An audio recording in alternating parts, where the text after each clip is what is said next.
சேலம் மாவட்டத்தில் உள்ள பேளூரில் அமைந்துள்ள தான்தோன்றீஸ்வரர் கோவில் மிக பழமையும் பெருமையும் கொண்ட ஒரு சிவன் கோவில் ஆகும். இந்த கோவில் மனிதர்கள் கட்டாமல் தானாகவே தோன்றிய சுயம்பு சிவலிங்கத்தால் சிறப்பு பெற்றது. முன்னொரு காலத்தில் மாணிக்கம் செட்டியார் என்ற வியாபாரி மிளகு மூட்டைகளுடன் வியாபாரம் செய்வதற்காக பயணம் செய்து கொண்டிருந்தார். ஒரு காடு வழியாக சென்று கொண்டிருந்த போது ஓய்வெடுக்க ஒரு இடத்தில் அமர்ந்தார். அப்போது சுண்டைக்காயை ஒரு கல்லில் நசுக்கும் போது அந்த கல்லில் இருந்து கல்லடிப்பட்டு தலைவலிக்குது, உன் மிளகை அரைத்து தூவி பற்று என்ற மனித குரல் கேட்டது. இதை கேட்டு பயந்த செட்டியார், நான் மிளகு அல்ல உளுந்துதான் எடுத்துச் சென்றேன் என்று பொய் சொன்னார். அதன் பிறகு வியாபாரம் செய்ய சென்ற இடத்தில் அவர் கொண்ட மிளகு மூட்டைகள் அனைத்தும் உளுந்தாக மாறியிருந்தது.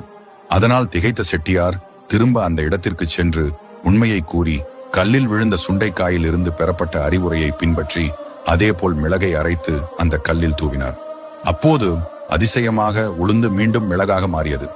இதை ஒரு தெய்வீக அறிகுறியாக நினைத்த செட்டியார் அந்த இடத்தில் சிவபெருமான் தானாகவே லிங்க ரூபமாக தோன்றியிருப்பதை உணர்ந்து அங்கே சிவனுக்காக ஒரு ஆலயம் கட்டினார்.